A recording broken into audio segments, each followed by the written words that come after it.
carpintero, un pájaro tristecito.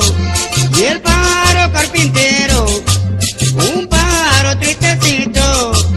Ese tiene algún misterio cuando rompe palo con su pico. Ese tiene algún misterio cuando rompe palo con su pico.